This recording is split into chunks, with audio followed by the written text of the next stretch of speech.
Welcome, Arsenal fans, to the first ever GunnersForever video blog. I'm here as always, Alan, alongside Sam and Aaron.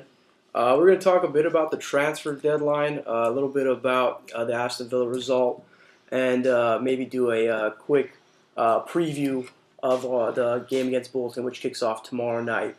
So let's get into it. Let's talk a little bit about the transfer deadline, what happened, what didn't happen, what should have happened. And Aaron, would you like to start us off?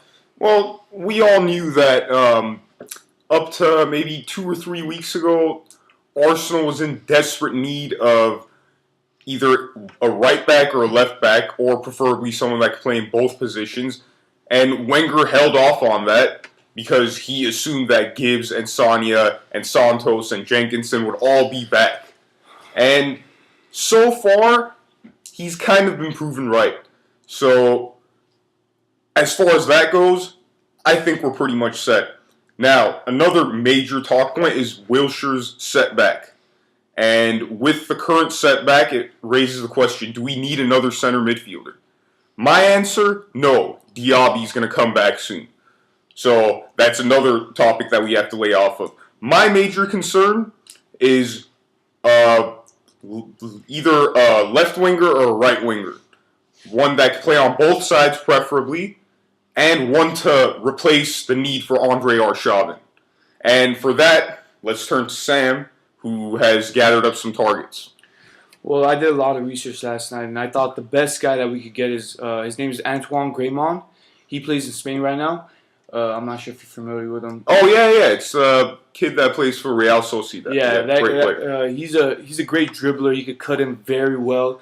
Liverpool has been after this guy since mid-November for £7-8 million. I think if we sell off Arshavin and get this guy, it'll be a great buy. You know, he could come off the bench for Gervinho, and I heard he could cross from both sides. So, here and there, he could come in for Walcott. Yeah, he could transition very well into forward as well if, Henry and Van Persie can't play. So I think he's definitely the best pick for the transfer deadline.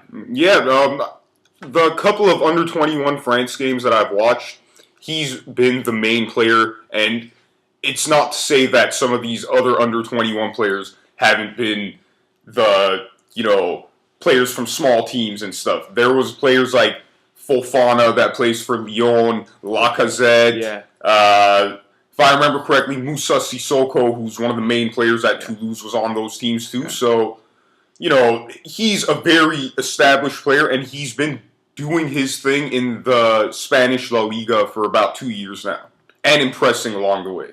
Yeah, another talking point is the potential move for Rio Miyake moving to Bolton on a 6-month loan spell into the end of the season. And as you know, Bolton has pretty much been pretty successful with loan moves. When we gave him Wilshere, he just blossomed in the team. A year ago was Sturridge. He established himself in Chelsea this year. Aaron, how do you see Rio doing in Bolton if he does move? Well, to be honest, Rio Miyake, I don't see him having the same type of impact as Wilshere or Sturridge, and that's mainly because of his lack of physical strength. And we all know that you need to have physical strength to play in the Premier League, but Wilshere didn't necessarily have that physical strength either, but he was very feisty. So, to be honest, guys, I feel like Miyake's just going to get, even the slowest of fullbacks in the EPL is going to be able to outmuscle him off the ball, and that's going to be a major problem. Yeah, I mean, I could agree. He does have a serious issue with, just his physical attributes. He's not strong enough. But I think if he does move to Bolton, maybe in a few months' time he can, gain that strength. Yeah, adjust and get that, Premiership, strength on his side, and he can turn into a solid player. Obviously, he's not getting any time right now. We have Oxlade-Chamberlain, who's just doing a great job at the left wing, and that's Miyake's preferred role. And obviously, Wenger's preference with Walcott and Arshavin, and it's very difficult for anybody to break into the squad.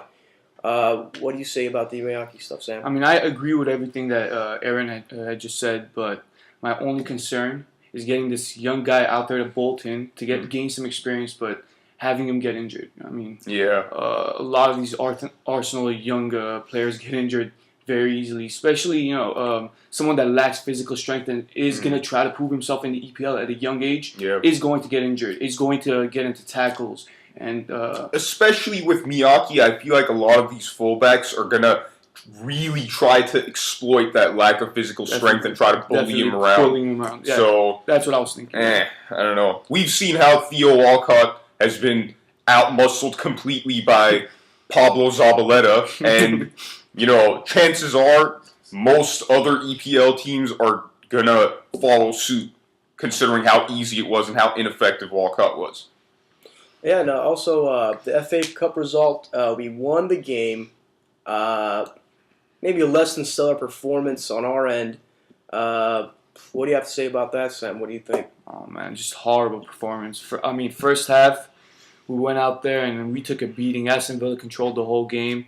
The first goal we got scored on, Keane took crossed the ball. Ramsey didn't even bother to put his foot out to stop the ball. Dunn climbed over Koscielny and just scored that header. We shouldn't be getting scored on like that. And it was just a horrible performance. Second half, we went out there and we did our best, but we should never go into halftime down 2-0 and say, okay, guys, we're ready to play. We want to win the game. It definitely was not vintage Arsenal. Yeah, I'm sure all of you can agree. Theo Walcott's goal in the second half, it's just horrible decision making. You know what I mean? Instead of everyone, Aston Villa fans saying, okay, Walcott got lucky and the ball got deflected off him and he scored, Chamberlain was open right there. It was a 5-yard pass. All he had to do was pass the ball and Chamberlain would have scored. It would have been a legitimate goal and we would have, at least left with our heads high. It was a disappointing game overall, even though we won. Yeah, and especially the fortuitous way that we were slated to have won that match. It definitely wasn't vintage Arsenal. I grew up watching Arsenal holding possession the entire game, dominating teams, something similar to what Barcelona's doing right now. And I don't know. We started off on that same foot, but then after the goal, we just kind of lost it. Yeah, we did. Even though I'll go on record say it was a foul. Richard Dunn climbed over Koscielny. If it was Koscielny climbing over Richard Dunn, that was a foul. So, fuck the ref. Yeah, a little something that Aaron had to say. If you look at the result, there was also the Van Persie elbow, which in my opinion, I don't know why McLeish even bothered making any kind of a statement or anything like that. He should concentrate on the game. That to me was not something on purpose. When you jump in there and try to win the ball, you're obviously going to have to jump and maneuver yourself around a player. So it was a rogue elbow in my opinion. I don't think it had anything to do with a intentional foul or any kind of malicious. And the referee had a very clear view of it. Yeah, and he didn't do anything. Yeah, the referee, as I've said, the referee he played it very loose. Not too many cards were handed out. Very consistent in refereeing. Other than the Richard Dunn foul that we all agree that was definitely something that you get called for. And I guess Richard Dunn just was able to... luck of the Irish. Yeah, luck of the Irish, I guess. And let's switch off real quick to talk about the Bolton game that kicks off tomorrow night. What do you guys think? All right. Well, I think the best way to start this off is by predicting our own starting lineups. And obviously, we're going to have Szczesny in goal. The center backs... I think are going to be Koscielny and Mertesacker again. Left back Vermaelen. Now, the right back, some people are predicting that it might be Giroud again, but especially given that Coquelin did pretty decent against Aston Villa. He was really getting his foot in, and he was passing the ball better than he normally does. I think Coquelin slots in at right back. Center midfield, we're going to have Song playing that holding role. Probably Arteta and Ramsey, even though I would prefer to have Rosicky instead of Ramsey, but, whatever. I'm not the manager, Wenger is. And I honestly think Oxlade-Chamberlain has to play, especially after the game against Aston Villa. Great performance. Oxlade-Chamberlain, Walcott, and Van Persie in the middle. That's my predicted starting lineup. You guys... I agree. Yeah, very very similar.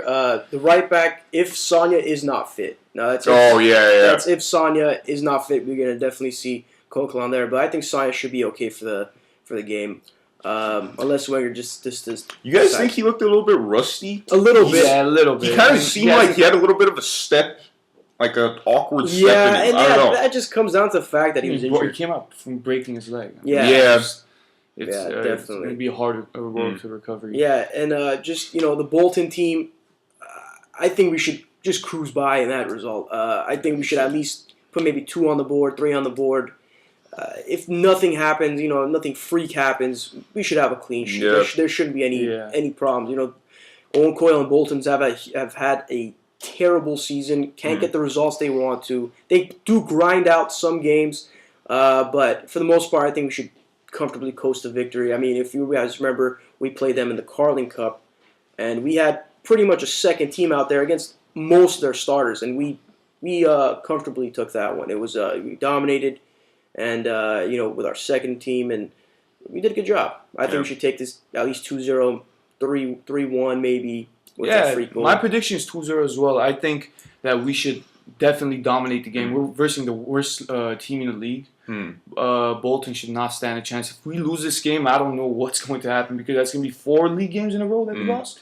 We need to win this game. We need to win the game against Blackburn and Sunderland. Those 3 games need to have been won by the time we get to Tottenham and have that London Derby match. I don't know about you guys, but I have a feeling Walcott's going to step it up this next game. Because after that interview, I don't know, he looked a little confident. After that goal he scored, it looked like his confidence came back, and he was basically telling the fans that I know I'm out of form and I'm going to try to do what I can to get back into form. I think Bolton is a great team to practice against. Yeah, especially since the main issue with Bolton's defense is their lack of speed. Yeah. They're probably going to be playing with David Weeder and Zach Knight in the back.